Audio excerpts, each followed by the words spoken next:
साथीहरू नमस्कार। म आज तपाईहरुलाई देयर दि दास दैचिन आर्टिकलको बारेमा चाहिँ के भन्न गइरहेको छु।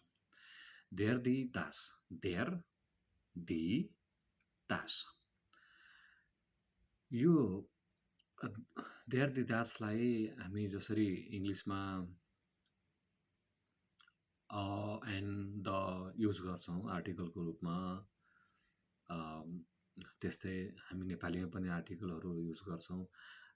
जर्मन भाषामा पनि देयर दि दास चाहिँ एकदमै महत्त्वपूर्ण छ। एकदमै यो बिना जर्मन भाषाको ग्रामटिकल इन्कम्प्लिटै हुन्छ, केही पनि हुन्छ। र यो एकदमै घोक्नै पर्ने कुराहरू पनि केही छन् देयर दि दास।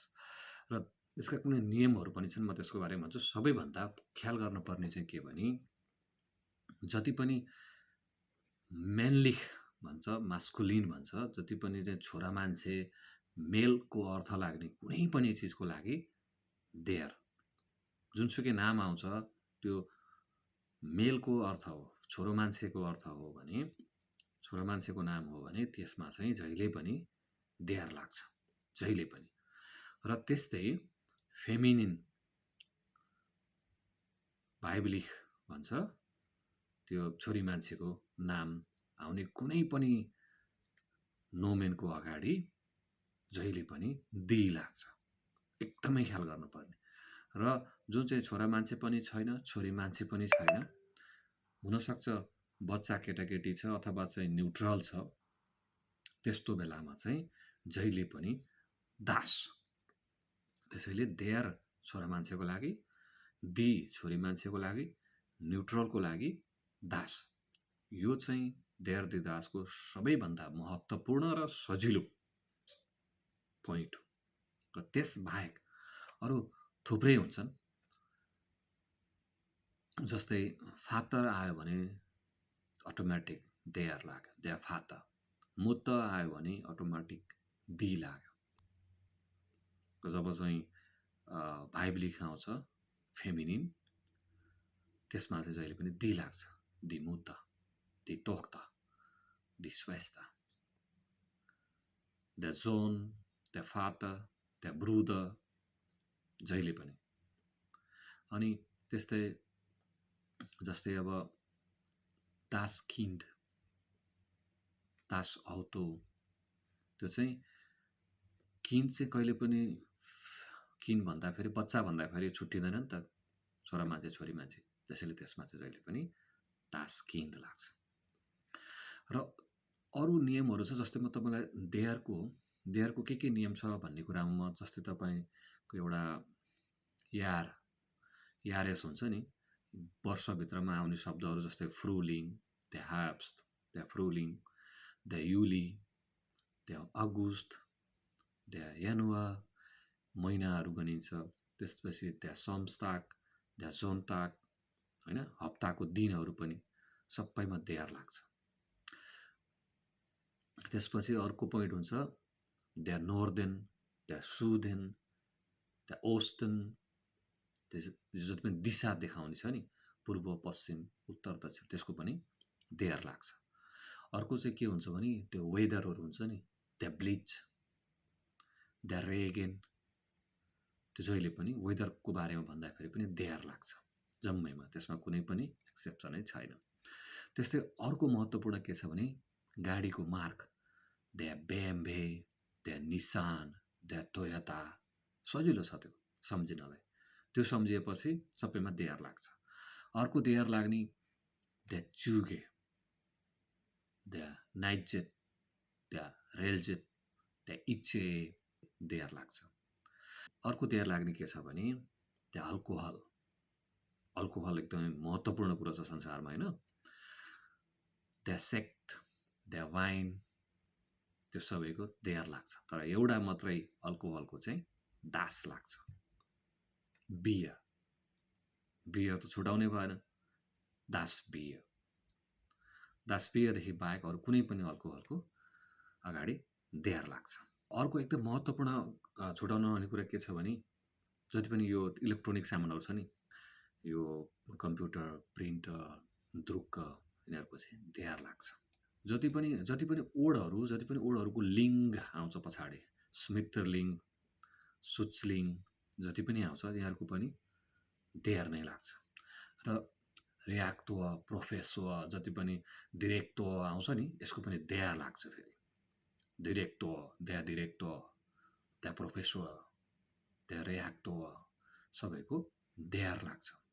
देयर आउने अर्को सबैभन्दा महत्त्वपूर्ण पनि के छ भने यो इस्मुस, मुस आउँछ नि अन्त्यमा, आइएस मुस, रिलिगियोस मुस, क्यापिटलिस्मुस, मेकानिजमुस, यस्तै जति पनि यो अगाडि मुस आउँछ नि अन्तिममा, त्यसको अगाडि पछाडि पनि जति पनि यो मुस आउने जतिको अगाडि देयर लाग्छ।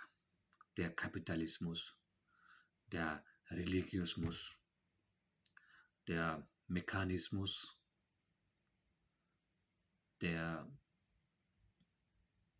जति पनि आउँछन् त्यसको पनि देयर लाग्छ। अब देयरको त धेरै इक्जाम्पल सुनियो। अब हामी दीको जाउँ। दीको एकदमै सजिलो छ। मैले देयरको एउटा कुरो भन्न बिर्सेछु। संसारमा जति पनि आर्टिकल युज हुन्छ जर्मनमा 34% आर्टिकलमा देयर लाग्छ है, र 46% आर्टिकलमा दी लाग्छ, र 20% मात्रै आर्टिकलहरू प्रयोग हुन्छ भनौँ न। दास 20% मात्रै आर्टिकल प्रयोग हुन्छ संसारमा जति पनि। त्यसैले सबैभन्दा धेरै प्रयोग हुने आर्टिकल भनेको दी हो। दी 46% प्रयोग हुन्छ, देयर 34% प्रयोग हुन्छ भने दास 20% प्रयोग हुन्छ। त्यही भएर तपाईँहरूलाई कुनै कन्फ्युज भयो भने दी कन्फ्युज भयो आर्टिकल प्रयोग गर्न भने देयर दास चाहिँ नहाल्नुहोस्, किनभने दी नै हालिदिनुहोस्, किनभने मिस्टेक हुने सम्भावना एकदमै कम हुन्छ अरूभन्दा। र दीमा अब हामी सुरु गरौँ। दी आर्टिकल, दीमा सबैभन्दा हामीले ख्याल गर्नुपर्ने कुरा के हो भने यो फेमिनिन हो, महिलाहरूको लागि प्रयोग गरिन्छ। दी मुत्त, दी तोक्त, दी स्वस्थ। त्यसैले हामीले दी प्रयोग गर्दाखेरि फेमिनिन, मास्कुलिन अथवा न्युट्रल के हो त्यो हेरेर फेमिनिनलाई चाहिँ दी प्रयोग गरौँ। त्यो बाहेक अरू पनि रुलहरू हुन्छ। जस्तै सजिलो रुलहरू के छ भने जति पनि गाडीको अघि हामीले बेएमबे मार्केको नाम भनियो, देयर बेएमबे भयो भने मोटरसाइकलको नाम हुन्छ नि सुजुकी, होन्डा भन्छ नि, त्यसको चाहिँ दी लाग्छ। कारको त्यो गाडीको चाहिँ औतो भन्न पऱ्यो भने फेरि दास औतो हुन्छ। तर बेएमबे भनेको गाडीको मार्क हो, मर्सिडिज भनेको गाडीको मार्क हो, त्यसको लागि चाहिँ देयर लाग्छ। गाडीको मार्क त्यो जुन उसको ब्रान्डलाई चाहिँ देयर युज हुन्छ, गाडीलाई चाहिँ दास औतो, दास युज हुन्छ। र चाहिँ गाडीभित्र नै त्यो जब मोटरसाइकलको कुरा आउँछ तिनीहरूको सुजुकी, होन्डा यिनीहरूलाई चाहिँ दी युज हुन्छ। मोतोरात भन्छ, मोतोरातको मार्किनहरू भनौँ न, त्यो मोतोरातलाई चाहिँ मोटर बाइकको मार्कहरूलाई चाहिँ दी प्रयोग गरिन्छ। दी प्रयोग हुने फ्लुक्सैक, दी बोइङ, त्यो जति पनि प्लेनहरूको नामहरू छ तिनीहरूलाई पनि दी प्रयोग गरिन्छ। अनि त्यस्तै अर्को दी प्रयोगहरू नै दी च्वाय, दी द्राय, जति पनि अङ्कहरू छ नि, दी हुन्तेत, दी द्रायसी, दी फोम्फ, त्यो जति पनि चालनहरू छ त्यो चालनलाई पनि दी प्रयोग गरिन्छ।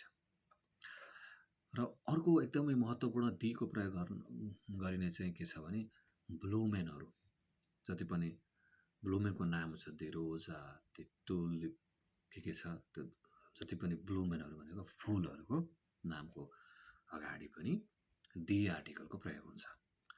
दी प्रयोग गर्नको लागि एकदमै सजिलो अर्को के छ भने जति पनि एउटा नामहरूको जति पनि एउटा नोमेनहरू भन्छ त्यसको पछाडि ई आउँछ भने दी तासे, दी लाम्पे, दी एन्ते, जति पनि ए आउँछ नि अन्तिममा, अथवा टी अन्तिममा आउँछ भने तिनीहरूलाई पनि हामीले दी प्रयोग गर्न सक्छौँ। जस्तै दी फार्थ, दी तात, दी नाख्त।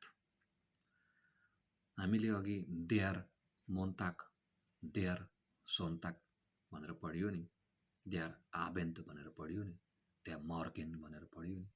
तर नाख्तको चाहिँ दी प्रयोग हुन्छ, दिनाख्त हुन्छ है, त्यो चाहिँ एकदमै एक्सेप्सनलै हो। त्यसै कुनै पनि नामहरूको अन्तिममा इ आई अथवा आइई आयो भने त्यो पनि दी नै हुन्छ। जस्तै भेसेराई, दिभेसेराई, बेकेराई, दिबेकेराई, होइन? त्यस्तै philosophy, the philosophy, the psychology, सिकोलोगी भन्छ, दि सिकोलोगी। अनि कुनै पनि शब्दको अन्तिममा आइएन इन आयो भने पनि दी प्रयोग गरिन्छ। दि प्रिन्सेसिन, दि एर्स्टिन, दि स्टुडेन्टिन, दि त्यो पनि फेमिनिन वर्डहरू भयो के, त्यो महिलाहरूसँगको भएको हुनाले। र जति पनि फ्रन्साफ्ट, गेजेलसाफ्ट, मानसाफ्ट, जति पनि यस्तो साफ्ट आउँछ, फ्रन्साफ्ट, गेजेलसाफ्ट, मानसाफ्ट, त्यो आयो भने चाहिँ अटोमेटिकली दी प्रयोग गरिन्छ। र जति पनि क्राङ्कहाइट, गेलेगेनहाइट, जति पनि गेस्विन्डिकाइट आउँछ नि, यो काइट, हाइट वर्डको अन्तिममा आयो भने अटोमेटिकली दी प्रयोग गरिन्छ। र कुनै पनि शब्दहरू जस्तै अन्तिममा चुल्डिगुङ हुन्छ नि, गुङ आउँछ नि अन्तिममा, चाइतुङ, उम्लाइतुङ, होइन? त्यसको पनि दी हुन्छ, ती चाइतुङ, ती उम्लाइतुङ। दीको चाहिँ धेरै नै छ यस्तो, यो चाहिँ अलिकति कण्ठ जस्तो भनौँ न। जस्तै अब अरू हुन्छ डिस्कुसियोन, दि डिस्कुसियोन, आइओएन आउँछ अन्तिममा, ट्राडिसियोन, रिलिगियोन, त्यसको अटोमेटिकली दी हुन्छ। अन्तिममा जस्तै क्वालिटेटको दि क्वालिटेट, तेत आउँछ नि अन्तिममा, त्यो जति पनि तेत आउनेहरूलाई चाहिँ हामीले दी प्रयोग गर्न सकिन्छ। त्यसैले दी यो भयो होइन, सामान्य केही वर्डहरू पछाडि आएको हिसाबले हामीले बुझ्न सकिन्छ। तर देयर दि दास कसरी, के आधारमा, अरू मास्कुलिन, फेमिनिन र न्युट्रल पाएको अरू के आधारमा देयर दि दास छुट्टाछ भन्ने कुरो त भगवान्लाई पनि थाहा छैन होला जस्तो लाग्छ।